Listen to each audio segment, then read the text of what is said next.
ಕೌಶಲ್ಯಗಳನ್ನು ನಾವು ರೂಪಿಸ್ಕೋಬೇಕು.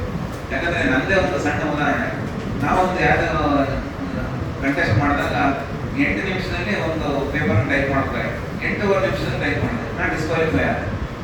ಹಾಗಾಗಿ ಆವತ್ತು ಆಗಿದೆ ನಾನು ಸರ್ಕಾರಿ ಒಂದು ಕ್ವಾಲಿಫೈ ಆಗ್ತದೆ, ಎಲ್ಲದರಲ್ಲೂ ಪಾಸ್ ಆಗಿದೆ. ಹಾಗಾಗಿ ನಮಗೆ ಪ್ರತಿಯೊಂದು ಹಂತದಲ್ಲೂ ಕೌಶಲ್ಯಗಳು ಈಗಿನ ಕಾಲದಲ್ಲಿ ಕೌಶಲ್ಯ ಬೇಕೇ. ಏನಾದರೂ ಪ್ರಶ್ನೆ ಕೇಳಿದ್ರೆ ತಕ್ಷಣ ನಾವು ಉತ್ತರ ಹೇಳೋಷ್ಟು ಕೌಶಲ್ಯ ಬೆಳೆಸಬೇಕು, ಅಷ್ಟು ನಾವು ಪಾರದರ್ಶನಂಗೆ ಇರ್ತದೆ. ನನ್ನ ಮಾತೇ ಮುಖ್ಯ ಅಲ್ಲ, ಸಾಧನೆಗಳು ಮಾತನಾಡ್ಬೇಕು. ತರಬೇತಿ ಕೊಡ್ತಾ ಇದ್ದೀರಾ, ಇನ್ನೂ ಹೆಚ್ಚಿನ ತರಬೇತಿ ಬೇಕಂದ್ರೆ ನಮ್ಮಲ್ಲೇ ಒಂದು ಸೆಂಟರ್ ಮಾಡಿದ್ದೀವಿ, ಅದರಲ್ಲಿ ಒಳ್ಳೊಳ್ಳೆ ತರಬೇತಿ ನಾವು ಇದ್ದಾರೆ.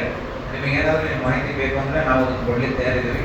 ಜೊತೆಗೆ ನಮ್ಮ ಡಾಕ್ಟರ್ ವಿ ಲಕ್ಷ್ಮೀದೇವಿ ಅವರು ಇದ್ದಾರೆ, ನ್ಯಾಷನಲ್ ಅವಾರ್ಡ್ ಇರೋರು, ಮತ್ತು ಒಬ್ಬ ವುಮನ್ ಎಂಟರ್ಪ್ರೈನರು, ಶ್ವೇತಾ ಅಂತ ಒಂದು ಮಹಿಳಾ ಸಂಸ್ಥೆ ಕಟ್ಟಿದ್ದಾರೆ, ಅವರು ಸಹ ಮಾತಾಡ್ತಾರೆ. ಗಣೇಶನ್ ದೇವರಿದ್ದಾರೆ. ನಮ್ಮ ಚೇಂಬರ್ ಆಫ್ ಕಾಮರ್ಸು ಸದಾ ಉದ್ಯಮಗಳಿಗೆ ಮತ್ತು ಕೈಗಾರಿಕೆ ಉದ್ಯಮಗಳಿಗೆ ಸರ್ಕಾರಕ್ಕೆ ಮಧ್ಯೆ ಒಂದು ಕೊಂಡಿಯಾಗಿ ನಾವು ಕೆಲಸ ಮಾಡ್ತಾ ಇದ್ದೀವಿ. ಶಿವಮೊಗ್ಗದಲ್ಲಿ ನಮ್ಮ ಕಚೇರಿ ಇದೆ, ನೀವು ಬನ್ನಿ. ನಿಮಗೇನಾದರೂ ಮಾಹಿತಿ ಬೇಕು ಅಂತಂದರೆ ನಾವು ಸದಾ ಇಂಥ ಕಾಲೇಜುಗಳಿಗೆ ನಾವು ಸದಾ ಜೊತೆಯಾಗಿರ್ತೀವಿ. ಭಾಳ ಒಳ್ಳೆಯ ಕಾರ್ಯಕ್ರಮ ಮಾಡಿದ್ದೀರಾ. ಹೆಚ್ಚಿನ ಮಾಹಿತಿಯನ್ನು ನಮ್ಮ ಮೇಡಮ್ ಕೊಡ್ತಾರೆ ಮತ್ತು ನಮ್ಮ ಸರ್ ಕೊಡ್ತಾರೆ.